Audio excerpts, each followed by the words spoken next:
générosité, des talents et du cœur. C'est la sauce du jour sur studiocalita.com. Et oui, sur studiocalita.com, aujourd'hui, on fait la part belle aux échecs. Et pour ce faire, j'ai le plaisir d'accueillir Alon Cohen. Bonjour Alon. Bonjour Cathy, enchanté. Eh ben voilà, on se connaît quand même, mais c'est vrai que c'est un plaisir de vous accueillir ici. Alors, vous êtes président du club d'échecs de Jérusalem. Tout à fait. Que vous avez créé en 2003. Tout à fait. Alors, est-ce à dire qu'avant 2003, il n'y avait pas de club d'échecs à Jérusalem ? La vérité, bien sûr qu'il y avait des clubs d'échecs. Il y en a plusieurs, il y en a 3. Il y a le club d'échecs pour joueurs aveugles. Il y a le club d'échecs pour joueurs aveugles. Tout à fait, ça existe. Il y a un club d'échecs pour les étudiants à ça. Il y a le club qui s'appelle Elitsu. Et le club que j'ai créé, je n'étais pas suffisamment satisfait par les standards du club, qui est des clubs qui existaient, parce que je viens d'un club lyonnais qui s'appelle Lyon Oyonnax Échecs. Oui, il faut dire que vous avez fait votre alia il y a 21 ans. Exactement. Et que vous êtes un féru d'échecs depuis toujours. Vous jouez depuis l'âge de 8 ans. Et donc, vous étiez tout à fait dans le sérail. Et vous connaissiez très, très bien la vie des clubs d'échecs. Exactement. J'ai eu la chance de grandir dans un club dont le maire, Michel Noir, est passionné d'échecs. C'est un très fort joueur d'échecs. Il avait énormément investi à Lyon, dans la ville où je suis né, dans le monde des échecs. Il avait organisé les championnats d'Europe. L'équipe était championne d'Europe, championne de France. Il a même organisé les championnats du monde Karpov-Kasparov à Lyon. Et le club était ouvert 364 jours par an, seulement pour le réveillon, pour le jour de l'an. Le club était fermé. Donc c'est ce que je connaissais et ce dont j'étais habitué en France. Et vous rêviez de la même chose. Or, quand vous êtes arrivé à Jérusalem, c'était un peu différent. Écoutez, moi, quand je suis venu, d'abord, Israël est plus forte que la France aux échecs. C'est pas un secret. Les joueurs israéliens sont plus forts que les Français. Donc, dans mon imagination, je pensais que si les joueurs israéliens sont plus forts, ils ont de meilleures structures, on va arriver dans le club de Jérusalem, il sera fantastique, bien mieux que en or. Immense, 850 mètres carrés. Exactement. Vu sur le Harabait. C'est ce que j'imaginais. Bon, et c'était pas tout à fait ça. Il y avait un écart entre la réalité et ma fantaisie du club de Jérusalem. Et bon, ma déception, doucement avec le temps, j'ai pris ma déception et j'essaye, même encore, de construire les mêmes infrastructures que j'ai vues en France. Pour les joueurs de Jérusalem, pour le peuple juif et pour... Alors pourtant, vous parlez comme ça, on a plein de choses à dire, donc on va essayer d'être clair, mais vous nous décrivez le monde des clubs d'échecs comme un monde où les structures sont un peu le parent pauvre de ce sport, si on peut appeler ça un sport, mais on sait qu'à Rishon LeZion notamment, à Ashdod, à Ramat Aviv, ils ont des clubs magnifiques. C'est vrai. Je crois qu'il y a 700 000 shekels de travaux qui ont été votés à Ashdod. Tout à fait. Alors, écoutez, d'abord, il faut reconnaître, faut avoir des résultats d'abord. Et notre club a créé des résultats en moins de 10 ans. On peut dire que les résultats sont là, et bon, ils n'étaient pas là. C'est le premier fait. D'accord, donc les résultats de ce club que vous avez créé en 2003, Jeru Chess, en plein cœur de Jérusalem, ouvert à tous, il faut le préciser. Bien sûr. Il y a des résultats depuis quand ? Depuis le début. Ah, bah alors Écoutez, quand on travaille avec amour et qu'on s'entoure de personnes et de madrichim qui partagent la même passion et qu'on commence de manière logique, en commençant par les enfants. Je crois énormément que pour développer les échecs, il faut commencer du plus jeune âge pour obtenir des résultats. Et avec les enfants qui progressent, ça crée une très bonne base solide à une pyramide qui peut grandir.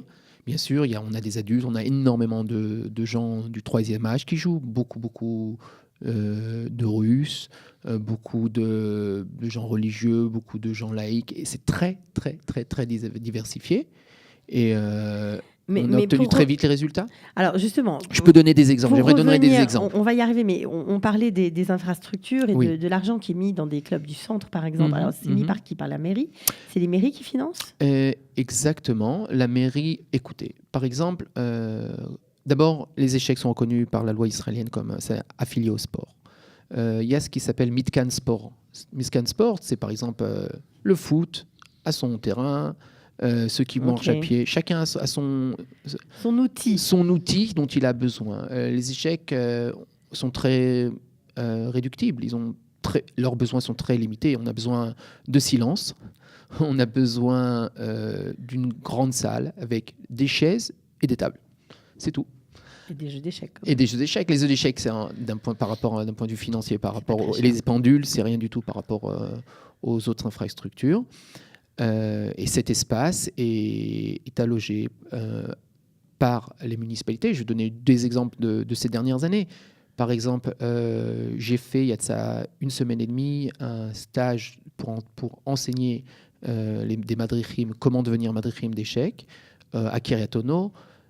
C'est plusieurs salles, c'est de la technologie, c'est une salle d'attente pour les enfants, c'est un coin café. Donc alors, on comprend que votre club n'est pas encore équipé de ce genre d'infrastructure, mais par contre, vous avez toute la technique, vous avez les profs tout à fait compétents, vous avez l'expérience et vous avez les résultats. C'est déjà pas mal. Au cours de ces 10 dernières années, on s'est déplacé 7 fois dans 7 différents centres communautaires, parfois pour bonnes raisons. Je vais donner un exemple. Des fois, le club grandissait et si on avait, par exemple, une pièce de 100 mètres carrés, ça ne nous suffisait pas puisqu'on avait trop de participants. Alors aujourd'hui, on vous bons problèmes. Alors, ce sont des bons problèmes, tout à fait. Aujourd'hui, on vous trouve où ? À l'heure actuelle, on est au centre de CEDEX, c'est au Rehov Nikanor Esrim, c'est au Katamonim. On a déménagé l'an dernier, on était au Merkaz Haberer. C'était un local qui appartenait à la Viso. Ce bâtiment a été donné à la municipalité de Jérusalem et la municipalité nous a expulsés, nous et une dizaine d'autres associations, on n'est pas les seuls, des associations de danse, des associations d'arts martiaux, des associations, une radio aussi. Il y avait aussi une radio ou un ulpan là-bas aussi. Et donc vous avez été obligé de vous reloger tout seul.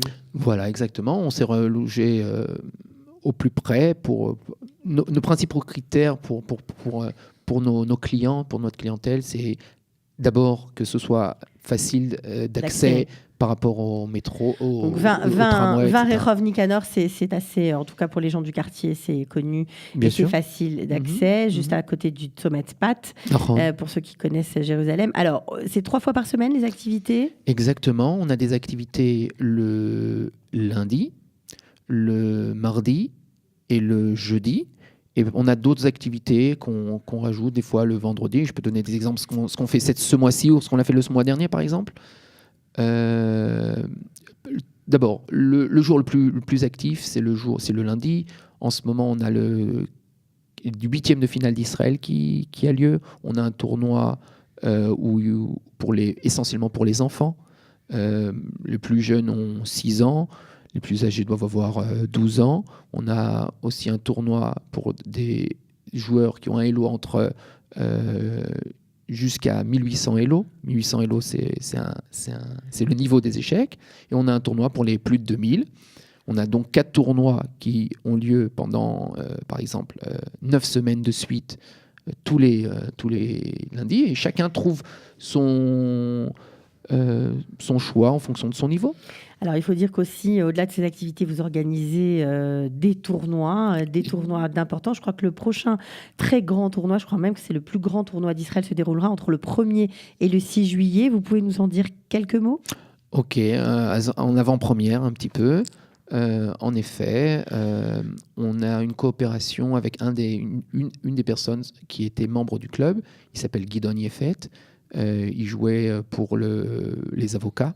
On a aussi la Ligue de travail. La Ligue des avocats, la Ligue... Non, pas que les avocats. Il y a Banque Israël. Oui, il y a plein de grandes sociétés qui jouent aux échecs. Il jouait là-bas et son fils, il est décédé. Son fils, en sa mémoire, ça va faire pour la 4e fois qu'il va organiser un tournoi en sa mémoire. En début juillet, un très très grand tournoi.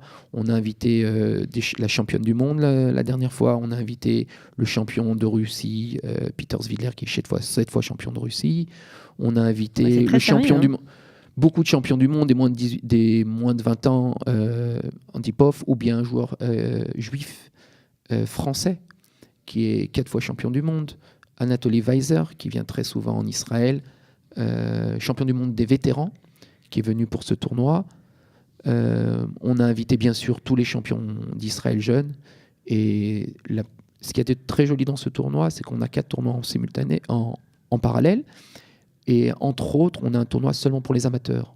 Donc ça veut dire que même tout le monde peut jouer. Ça veut dire même si on n'a jamais joué ou un petit peu. Il faut connaître. Il faut connaître les règles au moins. Il faut connaître les règles. Mais disons que les joueurs du Shabbat, ce que j'appelle les joueurs du Shabbat, c'est les gens qui apprécient les échecs, qui ont une certaine riba ou qui aiment jouer de temps en temps.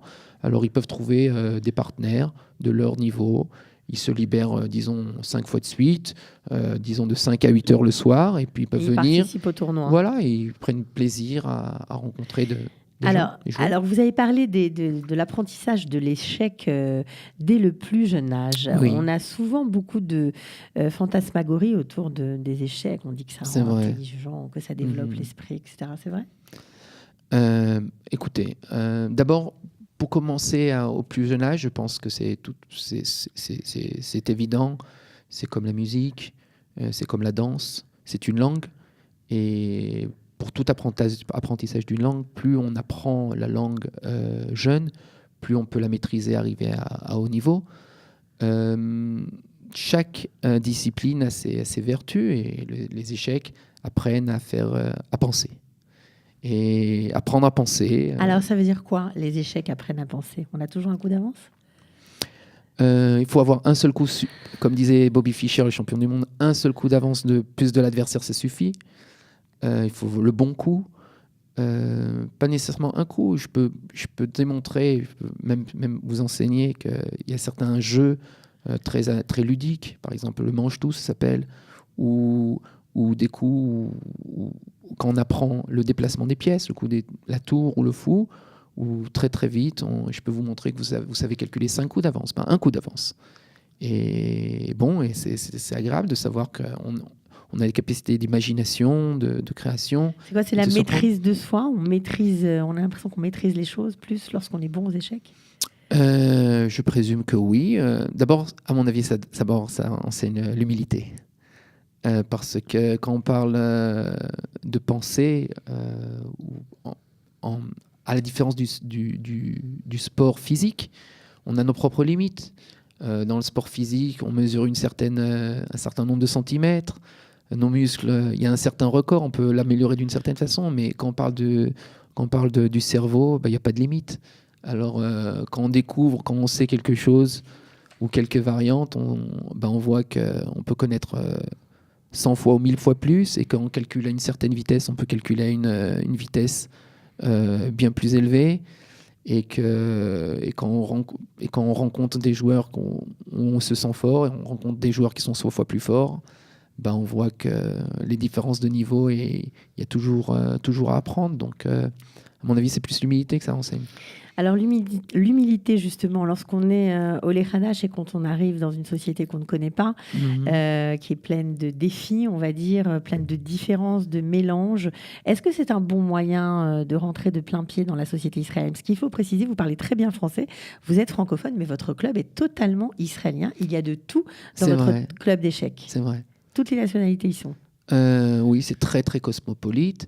Une des choses jolies, à mon avis, esthétiques et même de valeur quand on vient au club d'échecs, c'est que on s'assoit, peu importe l'adversaire, peu importe son âge, peu importe ses vêtements, peu importe son porte-monnaie, et c'est le plus intelligent qui gagne.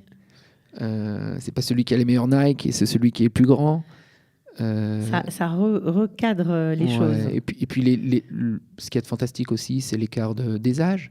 On a des tournois, ou même, je parle du tournoi qui est en ce moment.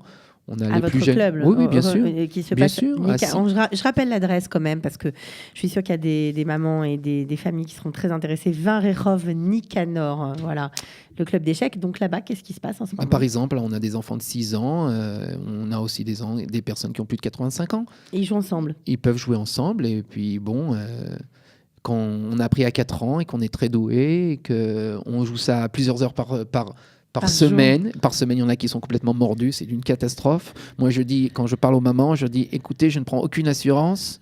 S'il devient drogué des échecs, je ne prends aucune responsabilité.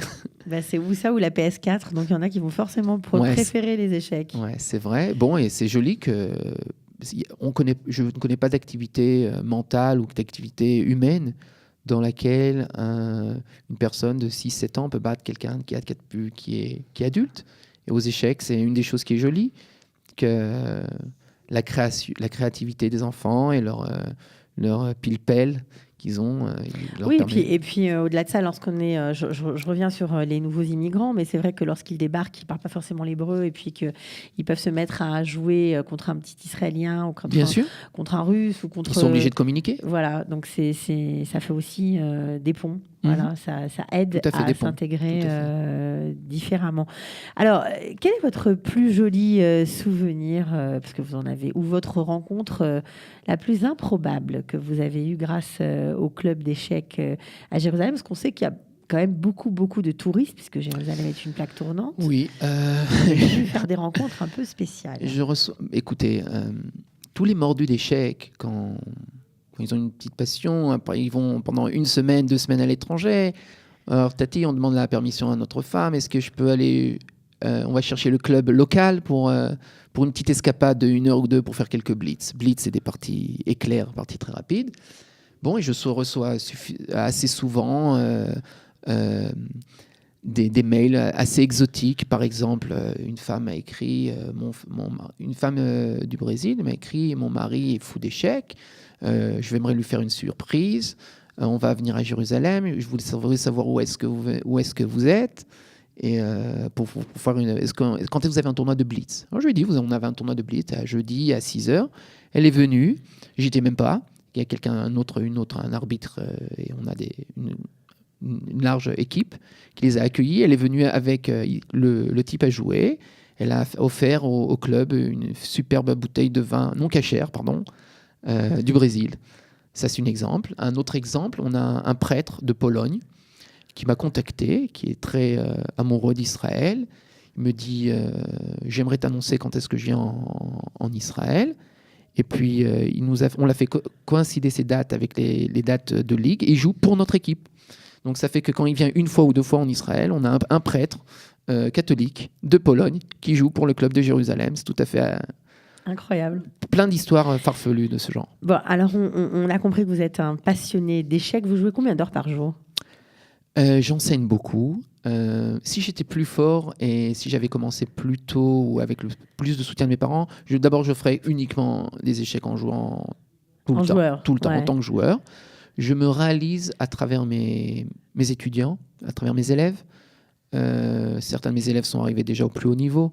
Ils m'ont dépassé depuis longtemps. C'est-à-dire c'est-à-dire que certains sont déjà champions d'Israël. J'ai certains qui ont participé au championnat en sortant du monde. Du club de Jérusalem. Tout à fait.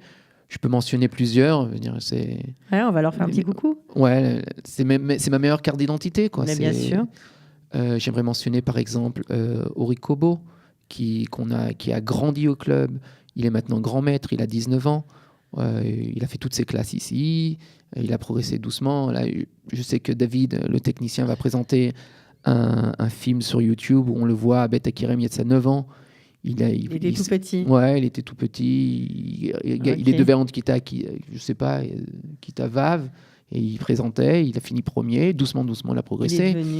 Il est devenu au plus grand titre, quoi. Il est plusieurs fois champion d'Israël et maintenant son rêve, c'est d'être dans le top 100 mondial. Il vit à Beth Akirem et il est dispensé d'armée parce qu'il est sportif de haut niveau.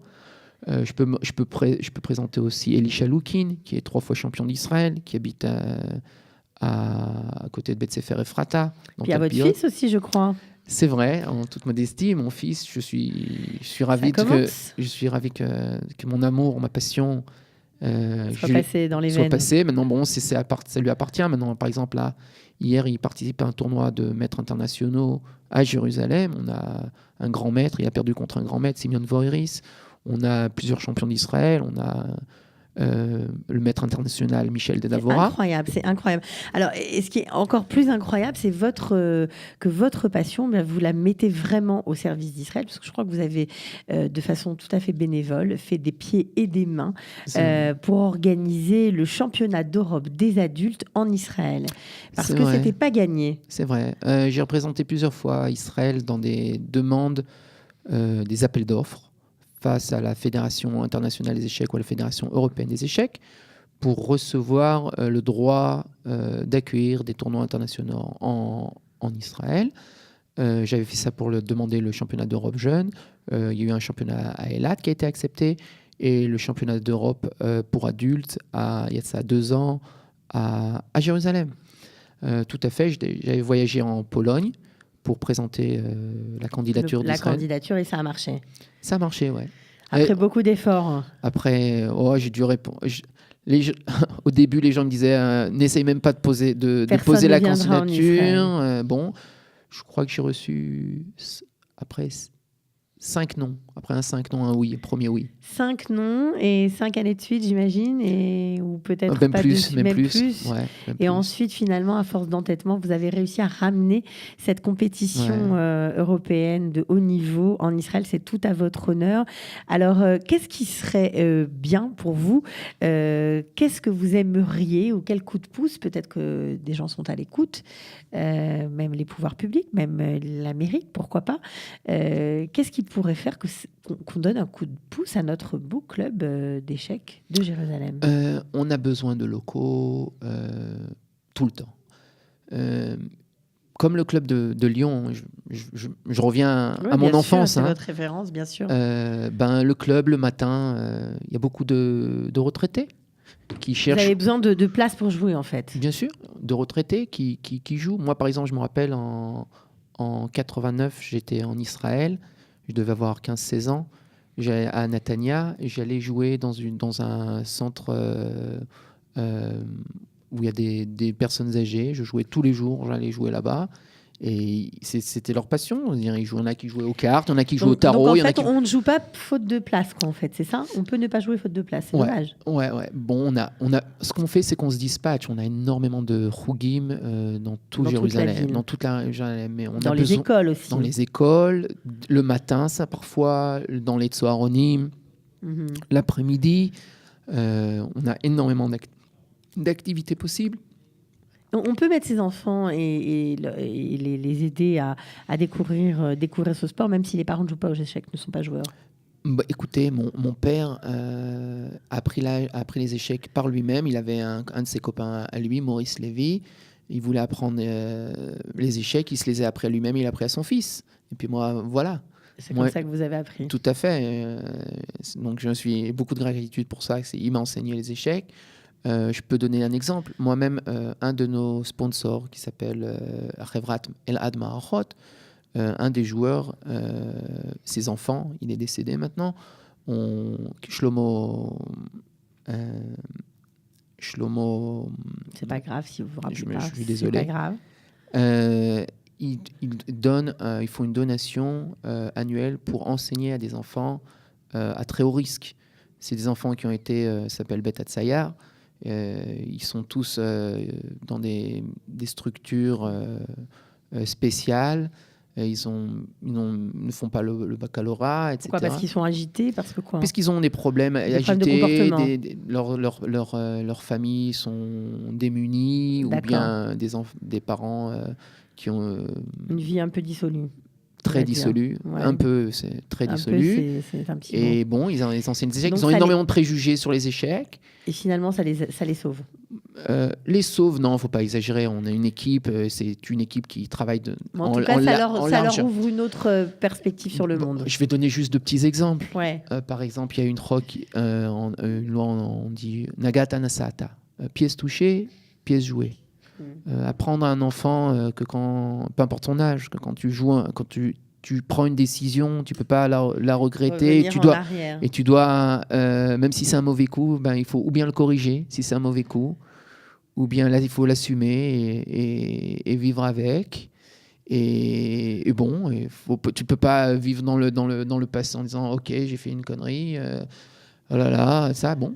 tu continues, comme Et dans tu la vie. et tu essayes d'arranger les choses. Voilà. Au mieux. Même un autre exemple, c'est ça apprend aux enfants à gérer leur colère, leur jalousie, leur déception d'eux-mêmes, ou bien simplement Pourquoi d'accepter leur déception d'eux-mêmes l'accepter la défaite. Ça peut c'est la défaite.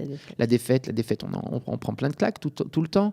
Et bon, autant le prendre par le jeu et de manière ludique. Et à mon avis, un jour on gagne, un jour on perd. Donc forcément, exactement. Ça Je dis toujours aux gosses, bon, vous êtes 20, chacun a fait 10 parties, chacun a fait 20 parties, chacun a fait 200 parties, vous faites 20 fois 200. Bon, vous faites ça on va prendre toutes les classes de toute l'école. Bon, et c'est toutes les parties que j'ai perdues seulement. Dire, bon, c'est l'apprentissage. C'est sûr. L'apprentissage.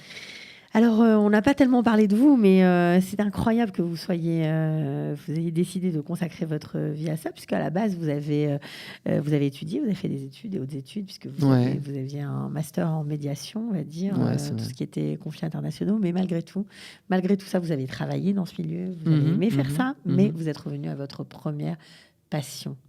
Tout à fait. Pourquoi ? Parce que je crois que la vie est trop courte d'abord, et pour vivre de manière heureuse, il faut être très très en contact avec ses amours et ses passions, même s'il faut payer le prix pour ça. Moi, mes parents ont énormément poussé pour que je fasse des études. Ils ont essayé j'ai fait ma sœur aussi, même chose.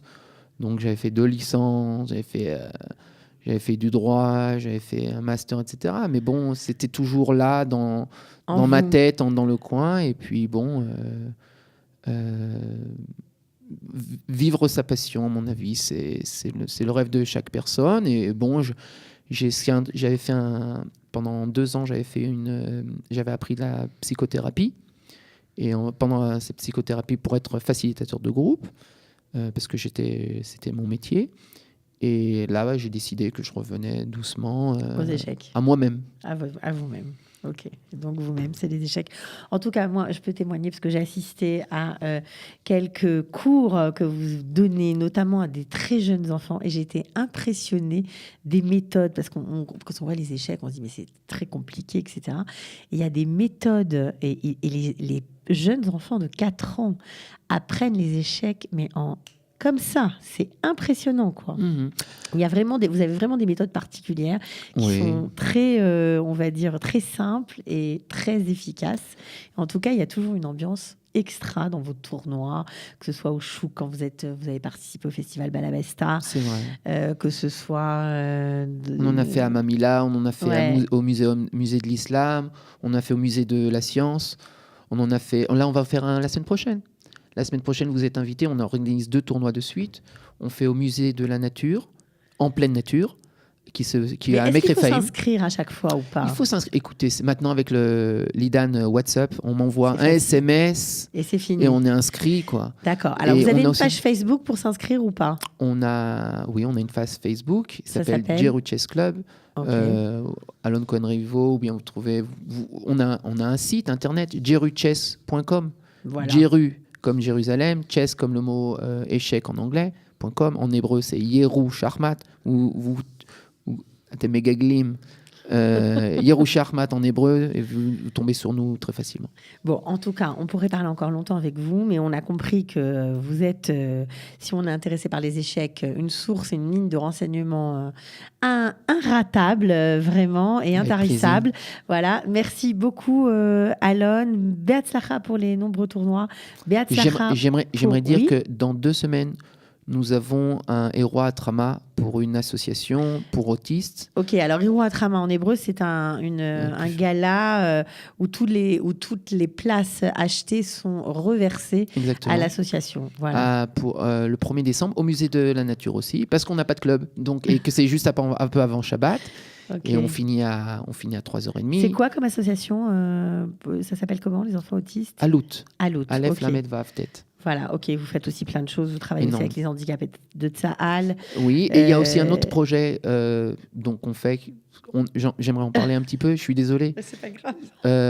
Un de nos madrichim, Nati, il va dans les hôpitaux et les enfants qui font de la dialyse ou bien qui restent, qui sont en Yom Ishpouz, alors pour passer leur temps, il leur Joue apprend aux les échecs, échecs. joue aux échecs avec eux pour adoucir la pilule. Magnifique. Et au lieu de juste attendre, et alors Et de- c'est aussi un partenaire, on peut parler avec lui, donc c'est aussi un de nos très beaux projets qui est financé par Elad Marachot, Shlomo Tiran, en souvenir de Shlomo Tiran, c'est aussi un très très beau projet.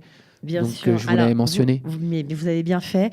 Donc, en tout cas, si vous êtes intéressé, si vous avez des projets, pourquoi pas, peut-être vous êtes tout à fait ouvert à monter Tout à fait, des projets avec les échecs. Coopération, ce que vous Alors, voulez. Je serai- Donc, pour faire un projet, pour apprendre, pour jouer, pour participer à des tournois, une seule adresse, Jeru Chess Club. Voilà, merci beaucoup. Merci de m'avoir invité. Alon, Merci. avec Merci beaucoup. plaisir. Et on a hâte de vous voir en vrai dans ces tournois. On va sûrement aller au Musée de la Nature. Merci beaucoup. Au revoir. Merci beaucoup.